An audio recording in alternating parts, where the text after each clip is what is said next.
इथं उपस्थित असलेले आपल्या सगळ्यांचे मार्गदर्शक, बारामती तालुक्याचे ज्येष्ठ नेते, जिल्हा परिषदेचे माजी अध्यक्ष सतीश मामा कोंडणे, आपले जिल्ह्याचे कार्याध्यक्ष महादेव अण्णा कोंडरे, भारतीताई शेवाळे, सुभाषप्पा डोळे, प्रमोदजी गोतारणे, स्वराज कुपे, संध्याताई बोगडे, राजेंद्र बापू जगताप, वनिताताई बनकर, आरतीताई शेंडगे, प्रशांत बोरकर, संदीप देवकाते, प्रियंका शेंकर, बळी बेलदार पाटील, राणीताई नवले, सन्मान्य व्यासपीठ, इथं उपस्थित असलेले सगळे माझे पत्रकार मित्र, विविध गावाचे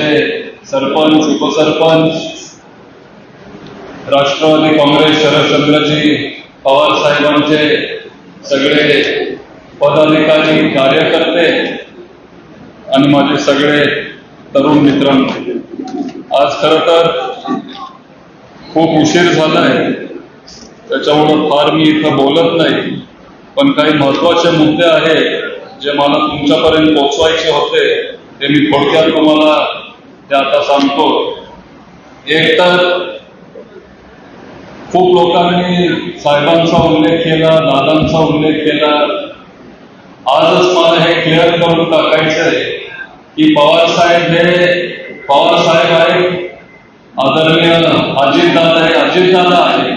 साहेबांसारखं दुसरं कोण होऊ शकत नाही, अजितदादांसारखं दुसरा दादा होऊ शकत नाही. साहेब हे वेगळे, दादा वेगळे, दादा वेगळे होते. नवीन दादा कुणाला व्हायचं पण नाहीये. मला युगेंद्र व्हायचंय आणि त्या पद्धतीने मी काम करणार आणि मी काम करत आलो. साहेबांचा खूप रिस्पेक्ट, आदर आहे आणि दादांचाही आहे. सगळे आता आपल्या कुटुंबातले होते, दुर्दैव आहे. दुर्दैवाने दादा आपल्याला अचानक सोडून गेले आणि त्याच्यामुळं कुठेतरी बारामतीकरांना असं वाटायला लागलं की आता पुढं काय, किंवा आता कोण आहे आपल्यासाठी. तुम्ही काळजी करू नका, मी आहे आणि माझ्याबरोबर अजून भरपूर लोक आहेत. आम्ही सगळे तुम्हाला मदत करू, सहकार्य करू, चांगलं काम करत राहू. मी आहे हे सुरुवातीलाच सांगितलं. पण तुमचं कुठलंही काम असू दे, आणि आता इथं जास्त करून आपण सगळे कार्यकर्ते, पदाधिकारी आपण जमलोय. नागरिक हे बाहेर असतात किंवा जे आपले मतदार आहे त्यांच्यापर्यंत तुम्ही पोचलं पाहिजे. आणि आता आपण काम इथं वाढवत चाललोय. मग शरयू फाउंडेशनच्या माध्यमातून आपण मेडिकलसाठी आपण मदत करतो. आजच मला काही ठराविक लोक भेटायला आली. आपण शिक्षणासाठी त्यांना मदत करतो. साहेब असतील, ताई असतील, त्यांची स्कॉलरशिप असते, मी थोडंफार माझ्या पद्धतीने तिथं मदत करत असतो. आपण जिराईत भागातल्या शेतकऱ्यांना आता आपण विहिरी खोदून देतोय, ओढा खोलीकरण आपण करतोय, तलाव खोलीकरण आपण केलंय. जिराईत भाग हा सगळा झाल्यावर आपण सगळ्या बागायत शेतकऱ्यांकडे पण येणार आहे. पण जे गरजू गरीब शेतकरी आहेत त्यांना आपण तिथं मदत करतोय. मला परवा प्रमोदजी कोण एक शेतकरी मोठे भेटायला आले की अहो दादा, तुम्ही चांगलं काम करताय आणि शेतकऱ्यांना तुम्ही विहिरी देताय, मला पण थोडी गरज आहे, माझ्या तुम्ही शेतात तुम्ही विहीर खोदून द्या. ठीक आहे, तुम्ही कुठं आहे तुमची शेती? माळेगावचे शेतकरी होते. आणि किती शेती? लई कमी, फक्त 50-60 एकर शेती. आता काय करायचं आम्ही? तुम्ही मदत करा आम्हाला. त्याच्यामुळं अशा लोकांनी मदत मागायला पण येऊ नये. जे खरंच गरीब आहेत, ज्यांची 1 एकर, 2 एकर, 2.5 एकर ज्यांची शेती असेल, अशा आपण लोकांना मदत केली पाहिजे. जे गरजू लोक आहेत त्यांना आपण तिथं सहकार्य केलं पाहिजे, त्यांना आपण तिथं मदत केली पाहिजे आणि त्या पद्धतीचं काम आपण पुढं करत आलोय. जाणई शिरसाईचा उल्लेख तुम्ही केला. योजना ती पवार साहेबांनी आणली. पुरंदर उपसा असेल किंवा अनेक अशा योजना, माळेगाव खोपची जी लिफ्ट इरिगेशन योजना आहे किंवा चौदरवाडीची पण जी लिफ्ट इरिगेशन योजना आहे, तिथं पवार साहेबांचं खूप मोठं काम आहे. ते काम अजितदादांनी पुढं नेलं. आणि आपल्यालाही पाण्यावर तिथं काम करावं लागेल. त्या पद्धतीचं काम आपण सुरू केलंय. सुरुवातीला 16 तारखेला आपण सिंचन भावाला गेलेलो पुण्यात आणि तिथं आपण सगळ्या अधिकारी लोकांना विनंती केली की तुम्ही पाणी सोडा.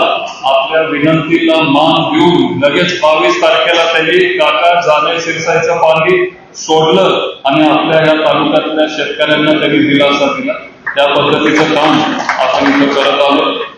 MSEBला ज्या दिवशी लोड शेडिंग सुरू झालं त्या लगेच दुसऱ्या दिवशी आम्ही तिथं गेलो. पेटकर साहेबांना आम्ही तिथं भेटलो. त्यांना आम्ही सांगितलं तुम्ही वेळ जरी बदला, 6 ते 10 तुम्ही लोड शेडिंग करू नका. मुलांचा अभ्यास असतो, घराची काही कामं असतात, धारा आपल्याला काढायचा असतो. 6 ते 10 तुम्ही लोड शेडिंग करू नका. 10 ते 2 करा, 12 ते 4 करा, तुम्ही वेळ बदला. पण त्यांनी काही वेळ बदलली नाही आणि लोड शेडिंग सुरुवातीला आपण ठीक आहे महाराष्ट्रामध्ये होतंय, आपण त्यांना वेळ दिला.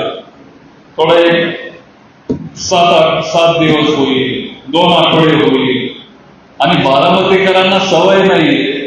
दादांनी आम्हाला सगळ्यांना बिघडवून ठेवलेलं, सगळी कामं आमची सुरळीत व्हायची. पण आता कुठंतरी ती दादांची कमी किंवा कमतरता आम्हाला सगळ्यांना आता जाणवायला लागली. 2-2.5 महिने झाले अजून लोड शेडिंग चालू. परवा सुप्रियाताई होते आणि ते मी आणि काही प्रमुख कार्यकर्ते, तुम्ही पण होता बहुतेक सगळे, आपण ऑनलाईन MSEBच्या सगळ्या अधिकाऱ्यांशी आपण तिथं बोललो. तिथं ताई स्वतः मीटिंगसाठी होते आणि हा लोड शेडिंगचा विषय आपण तिथं मांडला. जर अधिकारी लोक जर आपलं ऐकत नसतील, आता माझा पण पेशन्स आता संपत चाललाय, संयम आता संपत चाललाय. आपल्याला मोठं आंदोलन उभं करावं लागेल, आपल्याला रस्त्यावर उतरावं लागेल आणि हा लोड शेडिंगचा प्रश्न आपल्याला पहिला मार्गी चौधर साहेब आपल्याला मार्गी तो लावावा लागेल. आहे खूप काय केलं, दादांनी खूप काय केलं. आता नवीन पिढी म्हणजे आता आमची बारी आली आहे की बारामतीकरांसाठी काहीतरी मोठं करून दाखवायचंय आणि काय करू शकतो ते निराकरण नदी जोड प्रकल्प आपण हे करू शकतो. त्यांनी आता अधिवेशनात घोषणा केली की आपल्याला निराकरण नदी जोड प्रकल्प करायचा आहे, पण कुठलाही निधी त्यांनी तिथं उपलब्ध केला नाही. त्याच्यामुळे ते काम होतंय नाही होते काय आता माझ्या मनात तर शंकाच आहे. पण मी पवार साहेबांना भेटणार आहे, त्यांचं मार्गदर्शन घेणार आहे. इथं आपले सरपंच साहेब पण बसलेत, जराडवाडीचे, उंडवडी कपचे, ते पण माझ्यासोबत येणार आहेत. आम्ही सगळ्या सेल्सची मीटिंग तुम्ही घेतली पाहिजे. मागच्या महिन्याला आपण एक अशी मीटिंग घेतली, बापू आपण सुरुवात केली आहे, पण मामा पण आहे तुमच्या सोबत. मामा पण पूर्ण वेळ पक्षासाठी देतात. असे अनेक आपले पदाधिकारी आहेत जे पूर्ण वेळ पक्षासाठी देतात. मामा आपले मार्गदर्शक आहेत बापू, त्यांच्या मार्गदर्शनाखाली प्रत्येक महिना. त्याच्यामुळं तुम्ही पण थोडं जरा फिरा, लोकांमध्ये जावा आणि असेच एक महिला भारतीताई पण तुम्हाला मार्गदर्शन करते. त्या पद्धतीने आपल्याला पक्ष राणी प्रियंका आणि या पद्धतीचं काम आपल्याला इथून पुढे करावं लागेल. आता ताई तुम्ही BLAचा काळजी करू नका, आम्ही आहोत, आम्ही कार्यकर्त्यांना जातो आणि काही असेल तुमच्या अडचणी असतील, काही असेल कोणी तुम्हाला त्रास देत असेल, तुम्हाला काही मदत लागत असेल तरी आम्ही तुमच्या पाठीमागे उभे आहोत. तुम्ही आज मी तुम्हाला सांगतो की शेवटपर्यंत तुम्ही आमच्या पक्षातच राहाल, तुम्ही आम्हाला सोडणार नाही हा विश्वास मला आहे. आणि त्या पद्धतीचं काम आपल्याला